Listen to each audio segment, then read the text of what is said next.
अगर आप भी महेंद्र सिंह धोनी और शुभमन गिल के फैन हैं, उन्हें बेहतरीन खिलाड़ी मानते हैं, तो वीडियो को लाइक जरूर कीजिएगा।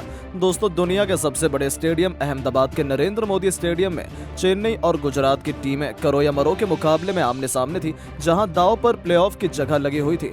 ऐसे में इस यादगार मुकाबले की शुरुआत से पहले जब टॉस के लिए सिक्का उछाला गया, तब किस्मत चमकी चेन्नई के कप्तान ऋतुराज गायकवाड़ की, और उन्होंने फिर अपने पैरों पर ही कुल्हाड़ी मारते हुए गुजरात को पहली बल्लेबाजी करने का न्यौता दिया।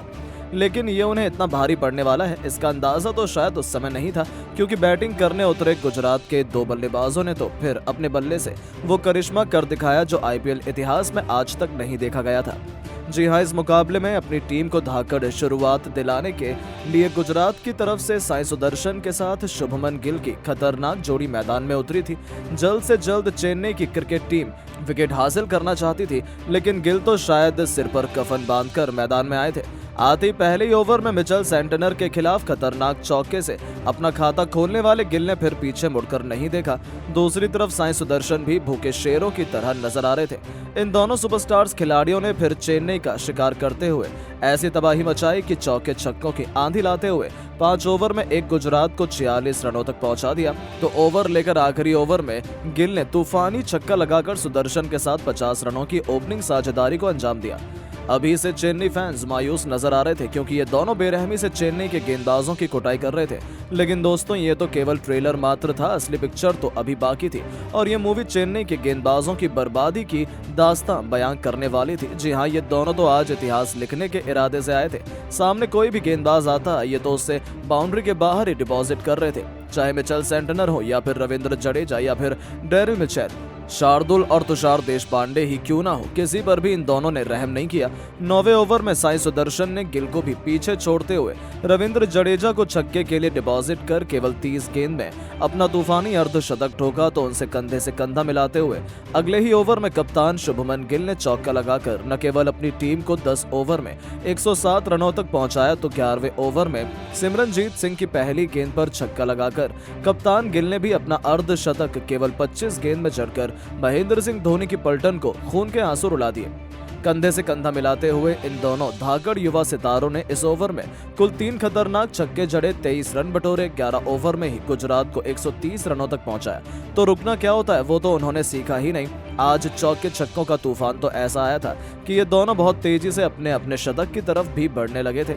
ये रिकॉर्ड तोड़ पार्टनरशिप उनके बीच जो हुई थी, उसने चेन्नई को अभी से इस मुकाबले से बाहर फेंक दिया था। ऐसा लगा कि चेन्नई तो कभी इस मैच में वापसी ही नहीं कर पाएगी, क्योंकि दोनों छोरों से गेंदबाजों की बेदर्दी से पिटाई हो रही थी। 13वें ओवर में ही साई सुदर्शन ने मिचेल सेंटनर के खिलाफ एक छक्का और एक खतरनाक चौका लगाकर 13 ओवर में ही गुजरात को 160 रनों तक पहुंचा दिया। तो 14वें ओवर में इस बार कप्तान शुभमन गिल ने मिचेल सेंटनर को आड़े हाथों लेते हुए एक नहीं, दो नहीं, बल्कि 3 चौके की हैट्रिक जड़ी। उनकी विस्फोटक बल्लेबाजी का नतीजा हुआ कि 15 ओवर में गुजरात 190 रनों तक पहुंच चुकी थी। गुजरात के फैंस तो खुशी से झूम रहे थे, क्योंकि उन्हें इतिहास बनता हुआ अपनी आंखों के सामने देखने को मिल रहा था। इतनी बेरहमी से पिटाई तो शायद आज तक किसी ने चेन्नई की नहीं की थी। और आखिरकार 17वें ओवर में वो लम्हा आया जिसका सबको बेसब्री से इंतजार था। दूसरी गेंद पर सिमरजीत को थप्पड़ की तरह करारा चौका जड़कर शहजादे शुभमन गिल ने केवल 50 गेंद में अपने ऐतिहासिक शतक ठोक डाला था। अपने इस विस्फोटक पारी को उन्होंने 9 चौके और 6 खौफनाक छक्कों से सजाया। तो जाते जाते ओवर की आखिरी गेंद पर कप्तान गिल से कंधा मिलाते हुए साई सुदर्शन ने भी धोनी के ही अंदाज में शानदार छक्के से अपना शतक केवल 50 गेंद में पूरा किया और पूरे क्रिकेट जगत को अपने सामने कदमों पर झुकने के लिए मजबूर कर दिया। इसी के साथ इन दोनों खिलाड़ियों के बीच 200 रनों की ओपनिंग पार्टनरशिप भी हो चुकी थी। पूरा अहमदाबाद का स्टेडियम तो खुशी से झूम रहा था, लेकिन दोस्तों, तभी मैच में एक ट्विस्ट आता है। 18वां ओवर लेकर आए तो शायद देशपांडे ने आखिरकार साई सुदर्शन को शिवम दुबे के हाथों कैच आउट करवाकर अपनी टीम को पहली सफलता दिलाई, और इन दोनों खिलाड़ियों के बीच हुई 210 रनों की ओपनिंग पार्टनरशिप टूट चुकी थी।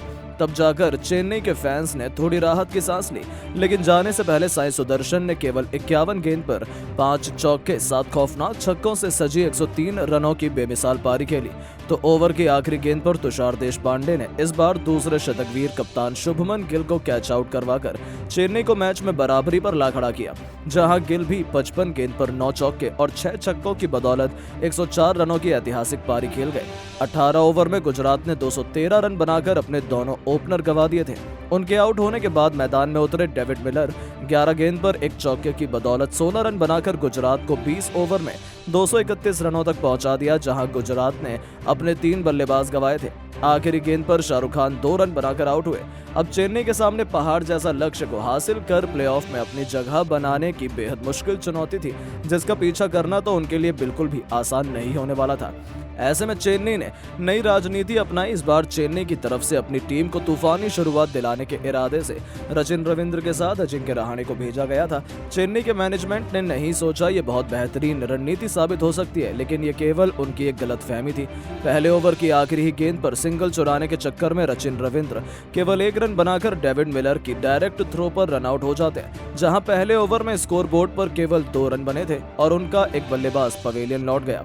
तो गरीबी में आटा गीला चेन्नई फैंस में मातम तो उस समय छा गया जब दूसरे ओवर की पहली गेंद पर संदीप वॉरियर ने अजिंक्य रहाणे का शिकार कर चेन्नई की कमर तोड़कर रख दी थी, जहां रहाणे भी केवल 1 रन बना पाए।